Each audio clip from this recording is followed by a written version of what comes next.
It is good to come together for the purpose of co-creating. Do you agree? Yes. And of course you are knowing exactly what you are wanting. Yes? Yes. And even before it manifests into your experience, you are so thrilled with the idea of the desire that you don't really care if it ever comes, because the desire feeds you, yes? No. Eventually you will be there again.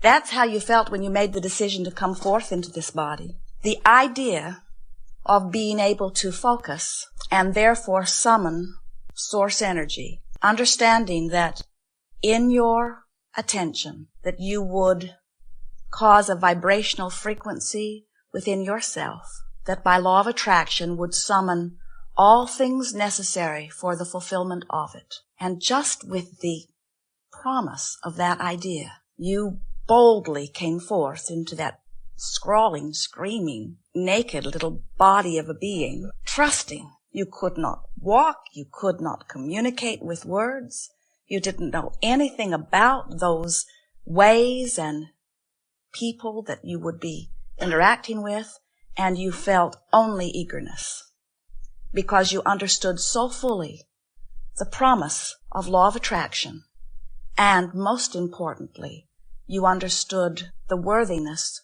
of your own beingness. You knew that you were not going forth to earn your place. You knew that you were not going forth to fix something that was broken. You knew that you were coming forth into an environment of well-being, and that well-being would naturally be yours. And you knew that you were coming forth into a body that had a sophisticated means of reading energy. And you knew that your physical senses would interpret the vibration and help you to know through sight and sound and taste and touch. And you knew that these physical senses would help you to perceive your environment.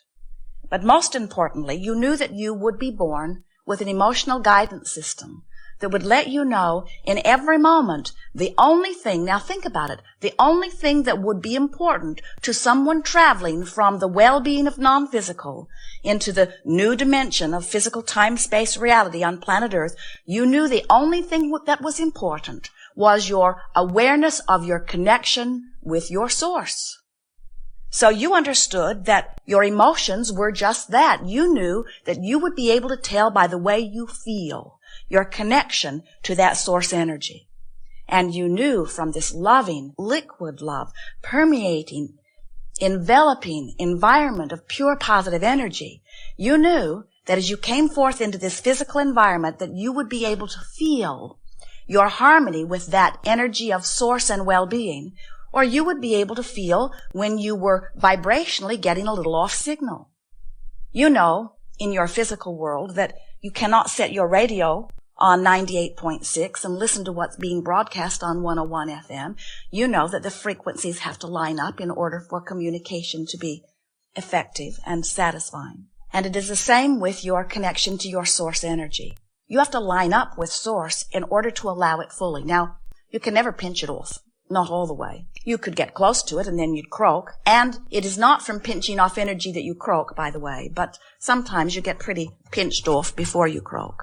We like that word. It is so disrespectful. And since there is not death, we think we should mock it all we can. But you knew that when you came forth into this physical environment that you would be able to feel your connection to that source energy, and you knew that if you were to find things to focus upon that were not in alignment with that which your source knows, that you would be able to tell by the mismatch in frequency. You'd literally feel static in your frequency. You would literally feel the resistance, and that is what negative emotion is every single time. The more emotion you feel, the more energy you are summoning through the power of your desire. The better it feels, then the more in alignment with your source you are while you're fixated on your objects of attention. The worse it feels, the more out of alignment you are with your source. So, as you begin to pay attention to the way you feel, you have absolute guidance in every moment of your experience about that connection. And of course, many of you, as you are deliberately aligning to this energy of source, you're getting to recognize that you can really summon it and you can really allow it, and that feels really good. Sublime even. ecstasy even. That's what feelings of love. Love's a tricky word, though, because often you use it when you aren't feeling it. But appreciation. You can feel your connection to your source energy. And you can feel your resistance. So there is the allowing of that which you are, and there is the resisting of that which you are. Now, as we talk about this business of being a deliberate creator, as we talk about the science of deliberate creation, sometimes you get sort of overly focused upon goal setting or upon thinking about what you want, and all of that is wonderful. We want you to think about what you want. This time-space reality, in fact, everything in the universe as we know it to be, is a contrasting experience which helps you, even us, although our contrast would be indiscernible to you. But there is contrast in everything which helps all of us as creators to focus. And then as we find our object of attention, we are summoning source energy toward it. That's how everything is created. When you're in alignment with your source while you are doing the summoning, it's a blissful experience. That's why desire feels fresh. That's why desire feels so good. Desire in its purest form, and desire in the way we mean it to be, is always a delicious experience. But if you desire something and you've practiced thoughts that make you not believe it is possible, then your thought of doubt is causing an addition of vibrational frequency to your vibrational mix, and you are, to the degree of your doubt, resisting the vibration of your desire.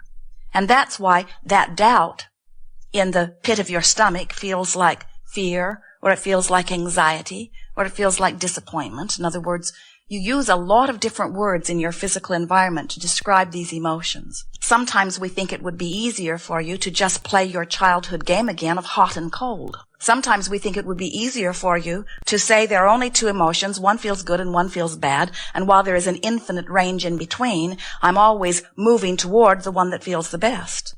But as you give them different words, they are applicable.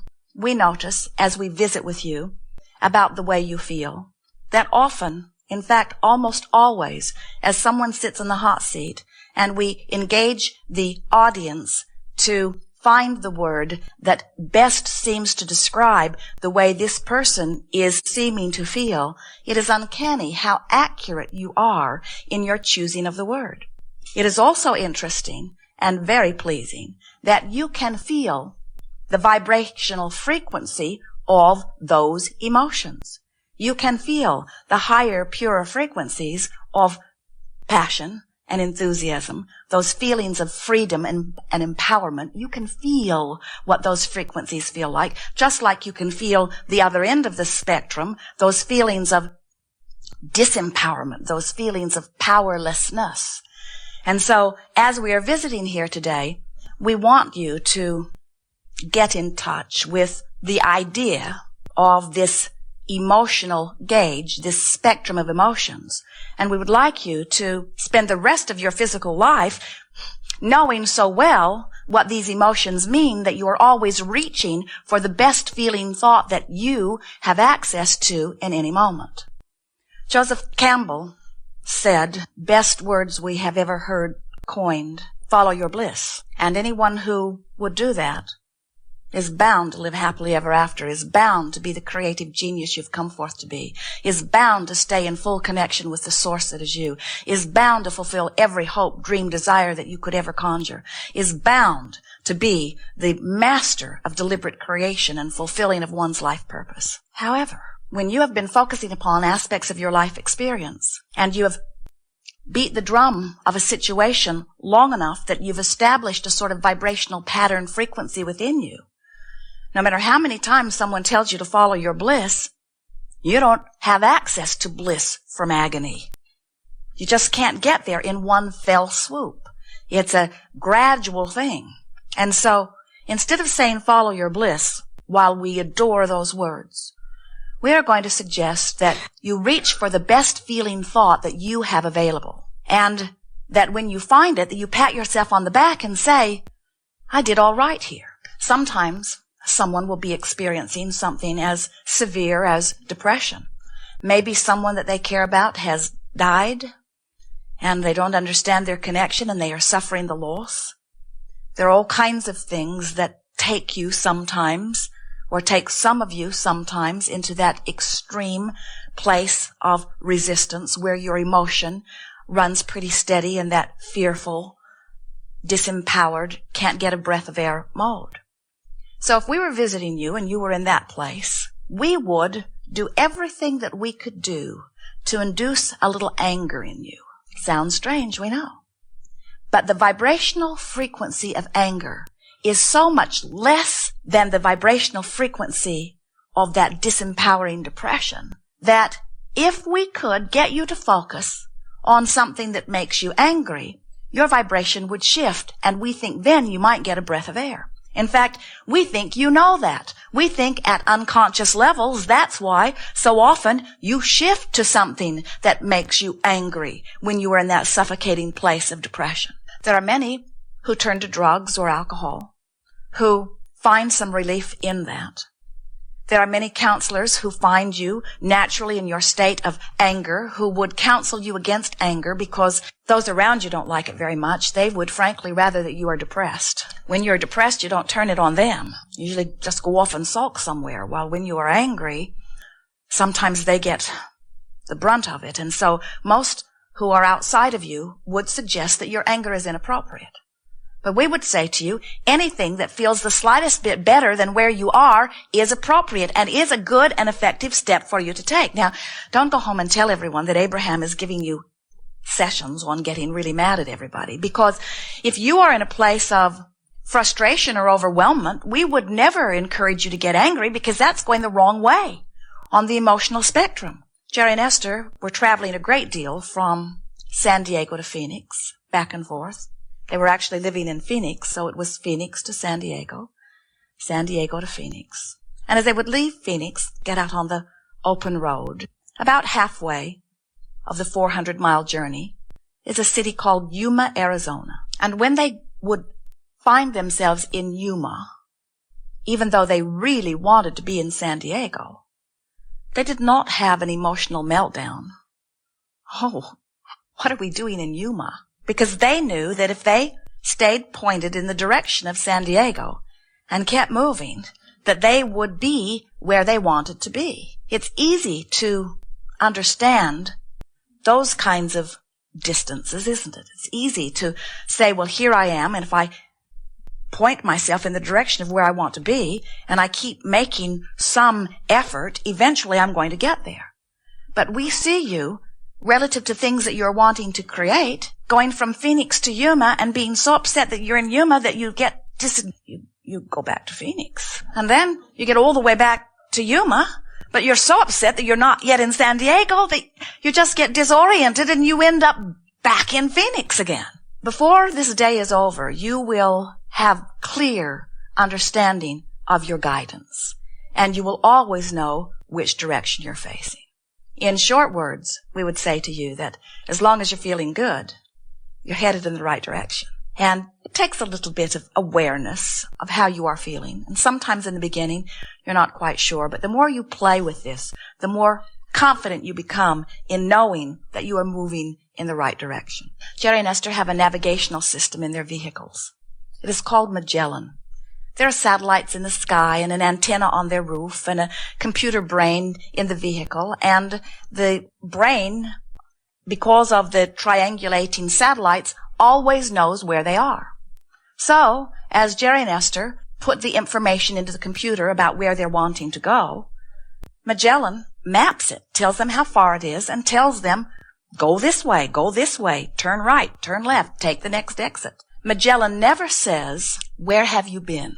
Because it is of no interest whatsoever. It has nothing to do with the relationship between where you are and where you are going. Magellan never says, how long have you been there? All of that is irrelevant. None of that makes any difference. Magellan, like source energy and like the guidance within you, is only interested in helping you to get from wherever you are to where you want to be, and will give you constant feedback to let you know.